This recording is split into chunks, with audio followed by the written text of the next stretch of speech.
Greetings everyone. This video presentation is about surmounting surgical surprises, subfoveal PFCL.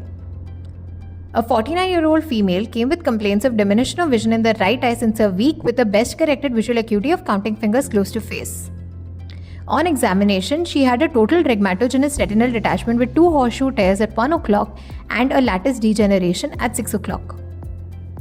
She underwent pars plana vitrectomy with membrane peeling with injection of perfluorocarbon liquid with endolaser and silicone oil injection.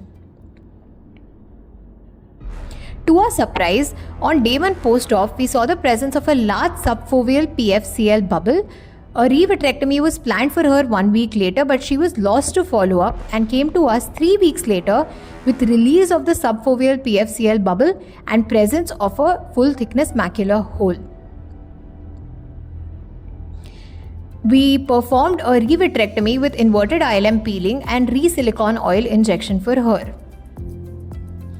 On 1 week post-op, we can see that there is a type 1C closure of the macular hole. There is presence of foveal thinning. In our second case, a 53-year-old male came with complaints of diminution of vision in the left eye since a month with a visual acuity of 1/60.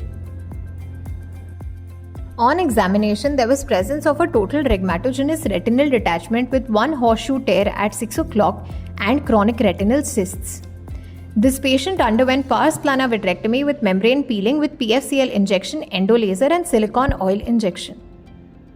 On day 1 post-op, we saw the presence of subfoveal PFCL and promptly decided to manage this case.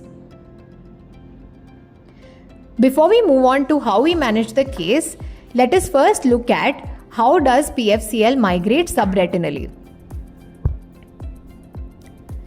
In this representation, we can see that the PFCL is being injected at an unsteady and turbulent pace, which is causing formation of fish eggs which can migrate subretinally. A posterior drainage retinotomy is being made to drain the SRF at the posterior pole. So, a posterior drainage retinotomy or a relaxing retinectomy of greater than 120 degrees, both of them are at an increased risk of subretinal PFCL migration. In this third representation, we can see that the traction has not been relieved over the anterior and the posterior edges of the brake. When we inject PFCL, it is at more risk to migrate subretinally.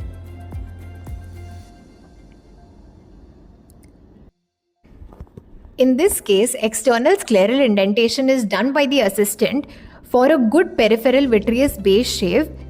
After the assistant suddenly leaves the indentation, there is IOP fluctuation which causes formation of fish eggs. Let us now look at how we approached our case of subfoveal PFCL. Here is an intra-op video showing the presence of the subfoveal PFCL bubble. We used brilliant blue-green dye to stain the internal limiting membrane and the dye was washed out, after which the ILM peeling was initiated and completed. Now, we decided to use a 30 gauge needle. It was broken from its hub by using a needle holder.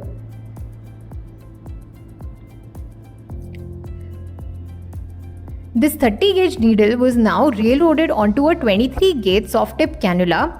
The tip of the soft tip cannula helped us in getting a snug fit and providing us with a sturdy instrument to be used intraocularly.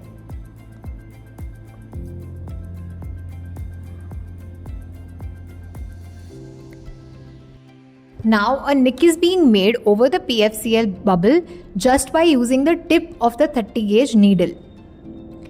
Aspiration is being performed using a 26 gauge 1.5 inch needle which was connected to active suction tubing. And here we can see the aspiration of the PFCL bubble. Here is a closer look at it.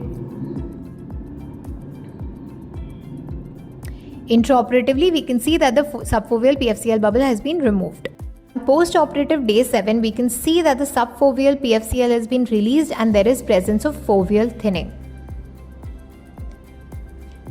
Key take-home points from this presentation are that traction over brakes has to be relieved before PFCL injection. Any sudden IOP fluctuation has to be avoided since it can cause fish egg formation.